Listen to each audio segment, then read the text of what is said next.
आपका एक बार फिर से स्वागत है हमारे YouTube चैनल डबल ए विज्ञान केडी पे। और फ्रेंड्स, हमारा स्टार्ट हो रखा था एंटी मलेरिया के हमने 2 पार्ट पढ़ लिए थे। आज है पार्ट 3। ठीक है, आज हम पार्ट 3 के अंदर देखेंगे एंटी मलेरियल की क्लासिफिकेशन, उसका मैकेनिज्म ऑफ एक्शन। अपनी पिछली 2 वीडियोस में हमने देखा था कि मलेरिया क्या होता है, और दूसरे पार्ट में हमने देखा था उसके पूरा एक स्ट्रक्चर बनाकर, मतलब चार्ट के फॉर्म में हमने समझा था। ठीक है, तो गाइस वीडियो को स्टार्ट करने से पहले प्लीज चैनल को जाकर जल्दी से सब्सक्राइब कर लीजिए और साइड में बेल आइकन आएगी, उसको भी दबा लीजिएगा। उससे क्या होगा, जब हम अगली नई वीडियो अपलोड करेंगे उसकी नोटिफिकेशन आप तक सबसे पहले पहुंच जाएगी। ओके गाइस, एंड इस टॉपिक के नोट्स आपको हमारे फेसबुक ग्रुप डबल ए विज्ञान केडी के नाम से हमारा फेसबुक ग्रुप है, वहां पे आपको पीडीएफ के फॉर्म में इसके नोट्स मिल जाएंगे। तो आप अगर इसके नोट्स चाहते हो तो आप हमारे फेसबुक ग्रुप को ज्वाइन कर लीजिएगा। ओके, एंड हमने हर सेमेस्टर की वीडियोस फर्स्ट सेमेस्टर से लेकर के 6th सेमेस्टर तक की काफी सारी वीडियोस अपलोड कर दी हैं। आप प्लेलिस्ट जाकर के चेक कीजिएगा, और जोन से भी सेमेस्टर में आपके फ्रेंड्स हो, आपके रिलेटिव्स हो, तो आप उनको भी वीडियो शेयर कर सकते हो। ठीक है, तो अब हम आते हैं अपने टॉपिक पर। आज का हमारा टॉपिक है एंटी मलेरियल क्लासिफिकेशन और उसका मैकेनिज्म ऑफ एक्शन आज हम देखेंगे। ठीक है, तो पहले थोड़ी सी बात कर लेते हैं, पीछे रिकैप चले जाते हैं एक बार। ठीक है, तो हमने पढ़ा था मलेरिया के बारे में। मलेरिया क्या एक ऐसी डिसीज है जो किससे होती है? मॉस्किटो से होती है, मच्छर से होती है।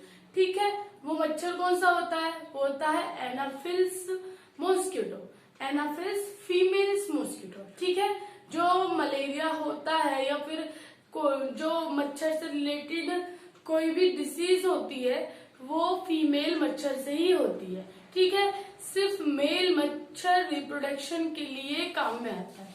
ओके, तो अब आती है ये फीमेल मच्छर से हो गया।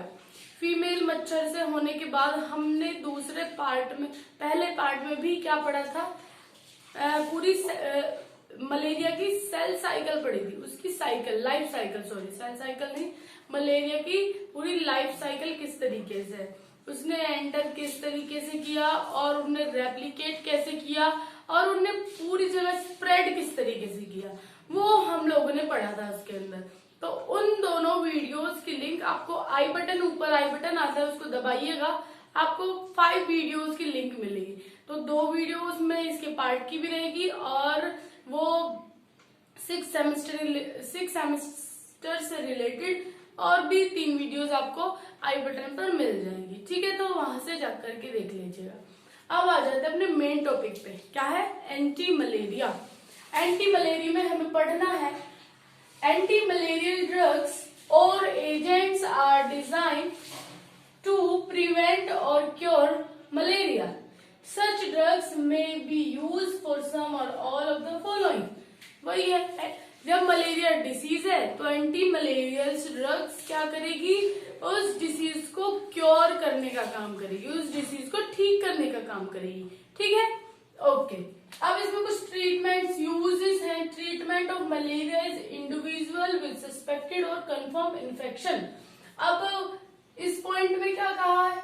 सस्पेक्टेड मतलब जो उससे, जिसको वो मलेरिया डिसीज हो गई है, और मतलब हुआ है या नहीं, चेकअप उससे चल रहा है। कंफर्म इन्फेक्शन, अब हमें कंफर्म हो गया है कि उस पेशेंट को क्या है? मलेरिया हो गया है। उसका ट्रीटमेंट कैसे होता है? इंडिविजुअल जगह पे। ठीक है, ये स्प्रेड किस तरीके से करता है? हमने अपनी पिछली वीडियो में देखा था कि ये जो डिसीज है मलेरिया, वो स्प्रेड किस तरीके से कर रही थी। ठीक है, तो उसका जो ट्रीटमेंट होता है वो क्या होता है? इंडिविजुअल जगह पर ले जा करके उसका ट्रीटमेंट होता है। अब आते हैं दूसरे पॉइंट में, prevention of infection in individual visiting a malaria endemic region who have no immunity, malaria prophylaxis.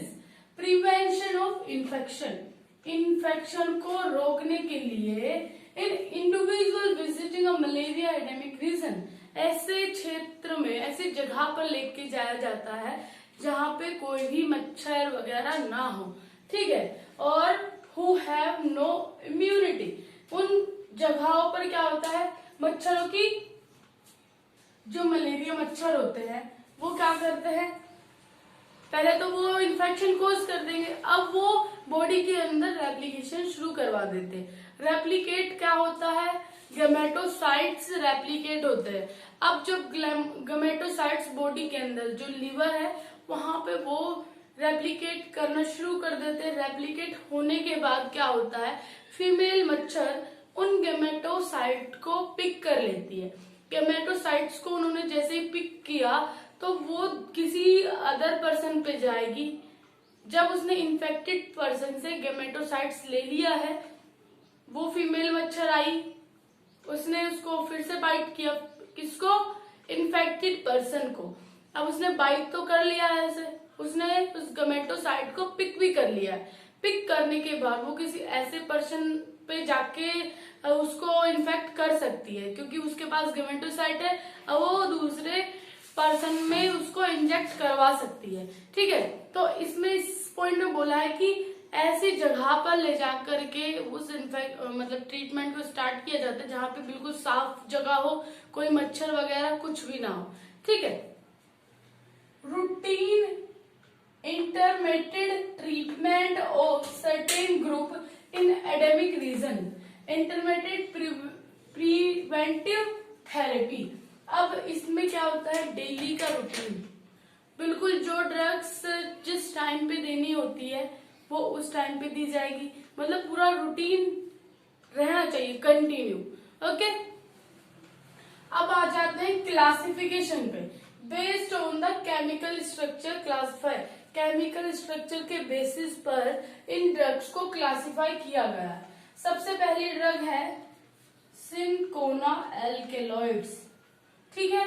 अगर आपने फार्माकोग्नोसी में सिनकोना नाम सुना ही होगा, एल्केलॉइड्स भी सुना होगा।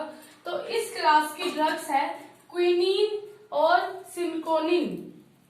दूसरी है 4 अमाइनो क्यूनोलाइंस, इसके अंदर क्लोरोक्विन, एमोडाक्विन, हाइड्रोक्सी क्लोरोक्विन, ये सब क्या है, ड्रग्स के नाम है जो malaria drug, anti malarial drugs होती है। मलेरिया के ट्रीटमेंट में इन ड्रग्स का यूज किया जाता है। थर्ड है 8 अमाइनो क्यूनोलाइंस, इसका जो ड्रग्स है बुलाक्विन, प्रीमाक्विन, पामाक्विन। नेक्स्ट है 9 अमाइनो अर्सिडाइन, मैपाक्राइन इसकी ड्रग है, विद यूनाइड्स प्रोग्विनिल, साइक्लोग्वानिल, ये दो ड्रग्स हो गई इसकी। और नेक्स्ट है प्रिमिडीन एनालॉग्स, इसके अंदर आ जाएगी पायरीमिथामाइन। नेक्स्ट है पॉलीसाइक्लिन्स, इसमें आ जाएगी डॉक्सीसाइक्लिन, हेलोफेंट्रीन। नेक्स्ट है न्यूअर एंटी मलेरियल एजेंट, इसमें एर्टीमिसेनिन, फोस्मिडोमाइसिन, एंटीमिसेनिन और फोस्मिडोमाइसिन किसके अंदर आ रही है, न्यूअर एंटी मलेरियल ड्रग्स के एंड एजेंट्स के अंदर। नेक्स्ट है सस्क्यूटर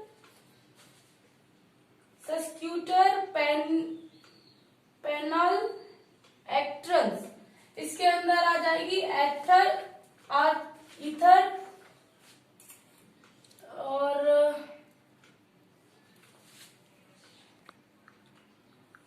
तो अब आ गई थी हमारी आरटी ईथर मेथर और आरटीज अन8।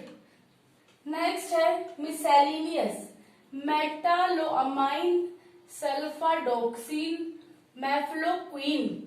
तो इन सभी नाम बड़े अजीब अजीब से प्रोनाउंस होने में दिक्कत हो रही थी, तो ये होगा इन सबकी क्लासिफिकेशन किसकी, एंटी मलेरियल सारी ड्रग्स हैं ये, ओके। तो अब आ जाते हैं इसके मैकेनिज्म ऑफ एक्शन पे, ठीक है। मैकेनिज्म ऑफ एक्शन क्या है इसका, प्रोफाइलैक्टिक एजेंट, इसके अंदर to kill the sporozoites infected by mosquito और entering of sporozoites into liver, no effective drugs in this stage. अब इसमें क्या कह रहा है, प्रोफाइलेक्टिक एजेंट्स। अब इसका मैकेनिज्म पूरा मलेरिया जो साइकिल हमने पढ़ी थी, मलेरिया की साइकिल, उसमें क्या हो रहा था, सबसे पहले मच्छर आकर बाइट कर रही थी और वो क्या स्पोरोजोइट्स को स्प्रेड कर दे रही थी। स्पोरोजोइट्स कहाँ पे जा रहे थे, लीवर के अंदर जा रहे थे। अब वो लीवर में जाकर लीवर की सेल को इन्फेक्टेड बना रहे थे। इन्फेक्ट बनाने के बाद वो एक स्पोरोजोइट था, एक स्पोरोजोइट से क्या बन रहा था, मीरोजाइट्स। मीरोजाइट्स पूरे सेल को डैमेज करने के बाद वो रिलीज हो रहे थे लीवर से, फिर वो लीवर के अंदर रेड ब्लड सेल्स को डैमेज कर रहे थे। तो यहाँ पे प्रोफाइलेक्टिक एजेंट्स क्या कर रहे हैं, वही स्पोरोजोइट्स इन्फेक्टेड स्पोरोजोइट्स को इन्फेक्टेड स्पोरोजोइट्स को किल करने का काम कर रहे हैं। ठीक है, जिससे कि क्या हो, स्टार्टिंग में ही मलेरिया की कंडीशन रुक जाए। अगर आपने वो वीडियो नहीं देखी तो पहले आप वो वीडियो देखिएगा, तो आपको मैकेनिज्म ऑफ एक्शन बहुत इजी तरीके से समझ में आएगा। ओके, नेक्स्ट है schizonticidal agent. Drug acting on erythrocyte stage are called schizonticidal agent. Amodiaquine, chloroquine and pyrimethamine. ये ड्रग सब कौन सी स्टेज में दी जा रही है, इरेक्थ्रोसाइट स्टेज में। इरेक्थ्रोसाइट स्टेज कौन सी स्टेज थी, जो दूसरी स्टेज थी। पहले लाइफ साइकिल मतलब लाइफ साइकिल मलेरिया की हमने 3 स्टेज पढ़ी थी। पहली स्टेज कौन सी थी, प्री इरेक्थ्रोसाइट, दूसरी इरेक्थ्रोसाइट एंड थर्ड डेवलपमेंट। पहली स्टेज में हम क्या दे रहे हैं, पहली स्टेज में प्रोफाइलेक्टिक एजेंट्स आ रहे हैं जो पहली कंडीशन को ही मारने की कोशिश करते हैं। अब इरेक्थ्रोसाइट कंडीशन में क्या हो रहा था, इरेक्थ्रोसाइट कंडीशन में ये वाले ड्रग्स आ रही हैं, जो इस ड्रग्स के अंदर क्या होता है, सेकंड स्टेज में आरबीसी को रप्चर करने की कोशिश की जाती है। आरबीसी रप्चर हो जाती है सेकंड स्टेज में। तो जब सेकंड स्टेज में हो तो क्या हो, ये वाली ड्रग्स का यूज किया जाता है। ठीक है, तो इसके सिर्फ 2 पॉइंट है। डेवलपमेंट में जाकर के ज्यादा इन्फेक्शन क्या हो जाता है, वो गेमेटोसाइट्स बनाना शुरू कर देता है। गेमेटोसाइट्स बनने के बाद मॉस्किटो उनको पिक करता है और पिक करने के बाद किसी अदर पर्सन पे जाकर स्प्रेड हो सकता है। ठीक है, तो ये पूरा इसकी क्लासिफिकेशन थी, इसका मैकेनिज्म था। तो नेक्स्ट लेक्चर में हम नेक्स्ट पार्ट शुरू करेंगे। ठीक है गाइस, ये वीडियो आपको कैसी लगी कमेंट करके जरूर बताइएगा, और वीडियो में जहां जहां गलती आपको लगी है उसके लिए भी कमेंट करना।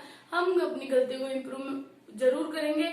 एंड नोट्स आपको वहां पे मिल ही जाएंगे, और प्लेलिस्ट में आप जाकर के चेक करोगे तो first, second and 5th unit वहां पे आपको मिलेगी। ठीक है, तो गाइज हर सेमेस्टर की और हर सब्जेक्ट की B.Pharma 6 सेमेस्टर के 5 सब्जेक्ट की वीडियोस आपको हमारे चैनल पर मिलेगी, तो आप प्लेलिस्ट जाकर के चेक कर लीजिएगा। एंड फार्माकोलॉजी जो सब्जेक्ट है वो पूरी यूनिट उसकी कवर हो चुकी है, पूरी पांचों की पांचों यूनिट। तो आपको उनको कवर करने के लिए प्लेलिस्ट चेक करनी पड़ेगी। तो जाइए प्लेलिस्ट में, फार्माकोलॉजी अलग ही है, अलग नाम से बना है, तो आप वहां पे जाके क्लिक करोगे तो काफी सारी वीडियोस आपको मिल जाएगी। ओके, यूनिट वाइज हम लोगों ने वीडियो बनाई है एंड प्लेलिस्ट के अंदर डाली गई है, तो आपको इजी होगा ढूंढने में, कहीं जाना भी नहीं पड़ेगा उधर उधर। Okay guys, thank you so much for watching this video.